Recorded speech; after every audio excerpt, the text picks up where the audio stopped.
विश्वम्बर दयाल सहायकाचार्य राजनीतिक राज्य कन्यावाला कोटली।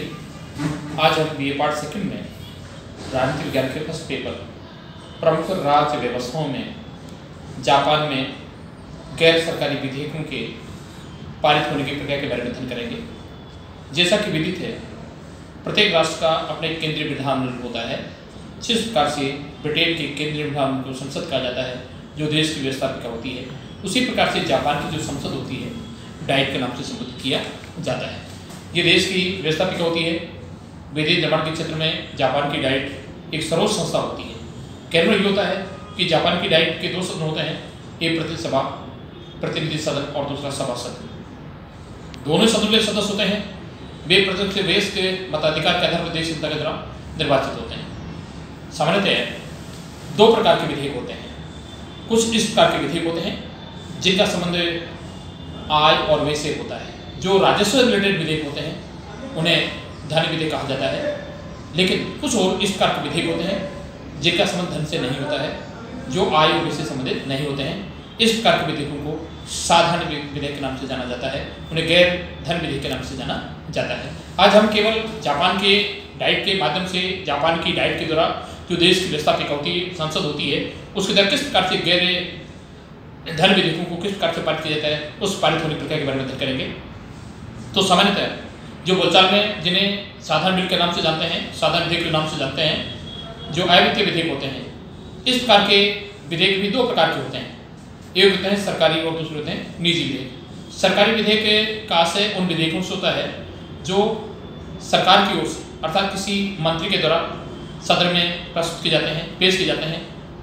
इस प्रकार के विधेयक सरकारी विधेयक कहलाते हैं। और दूसरे प्रकार के निजी जो विधेयक होते हैं, जो सरकार के द्वारा या किसी मंत्री के द्वारा सदन में प्रस्तुत नहीं किए जाते हैं, बल्कि संसद के किसी भी साधारण सदस्य के द्वारा प्रस्तुत किए जाते हैं। इस प्रकार के विधेयक गैर सरकारी विधेयक कहलाते हैं। तो अंतर केवल इतना ही होता है, इनको प्रस्तुत करने की जो प्रोसेस की बात की जाती है उसमें अंतर पाया जाता है, बाकी इनके पारित होने की प्रक्रिया में कोई अंतर नहीं पाया जाता है। चाहे सरकारी विधेयक है, चाहे गैर सरकारी विधेयक है, सभी विधेयकों को पारित होने में उसी प्रकार की प्रक्रिया का निर्वहन करना पड़ता है।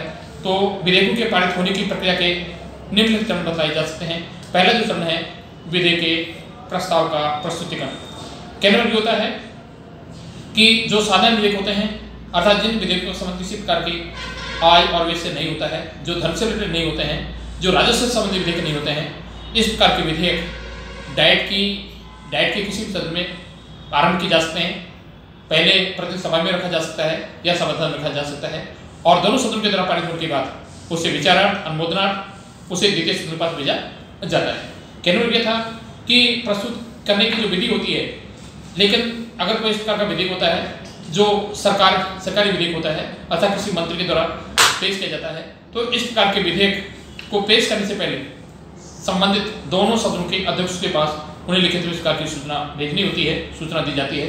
लेकिन सबसे पहले उस सदन को सूचित किया जाता है, उस सदन को कन्विंस किया जाता है जिस सदन में उस विधेयक का आरंभ होता है।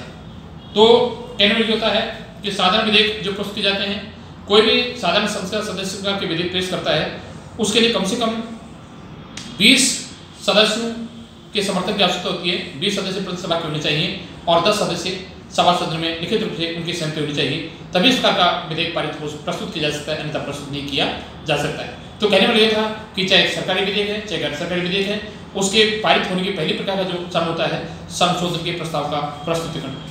इस प्रकार के विधेयक चाहे वो सरकारी है, चाहे गैर सरकारी है, लेकिन उसका संबंध किसी प्रकार के राजस्व से नहीं होता है, जो आय से रिलेटेड नहीं होते हैं, जो धन से संबंध नहीं होते हैं, इस प्रकार के विधेयक संसद के, जापान की डाइट के दोनों किसी सदन में उसका आरंभ हो सकता है। एक जरूरी नहीं है कि इस प्रकार के विधेयक को प्रतिसभा में रखा जाए, कि सभासद में रखा जाए, किसी भी सदन में पेश किया जा सकता है।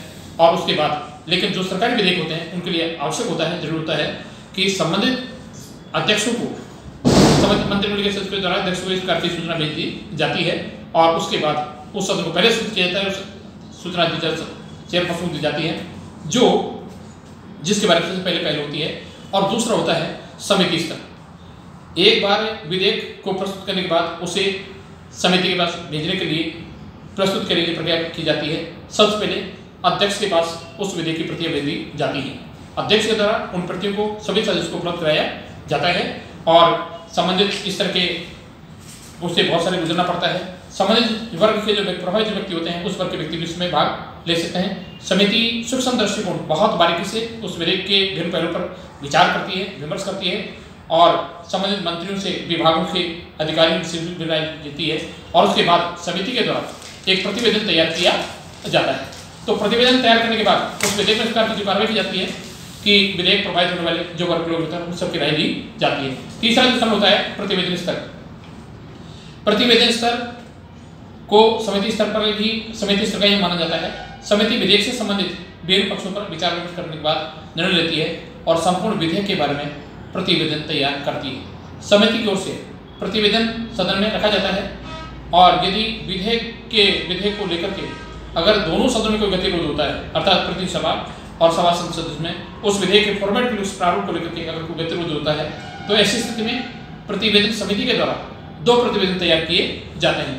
पहला बहुमत प्राधान्य प्रतिवेदन तैयार किया जाता है और दूसरा अल्पमत प्राधान्य प्रतिवेदन तैयार किया जाता है और इस अवस्था में दोनों विधेयकों को सदन में रखा जाता है और उसके बाद उस सदन में विचार विमर्श होता है और उसके बाद चौथा स्टेप की बात की जाती है, चरण की बात की जाती है सदन में विचार विमर्श। समिति से प्राप्त प्रतिवेदन सदन में विचार विमर्श हेतु प्रस्तुत किए जाते हैं और सभी मंत्रीगण संबंधित जो सदन के सदस्य होते हैं सभी अपना अपना विचार व्यक्त करते हैं और विधेयक की प्रत्येक धारा पर विस्तृत बहस चलती है और मंत्रिमंडल या साधारण सदस्य उस पर अपना सदन प्रस्ताव प्रस्तुत कर सकते हैं।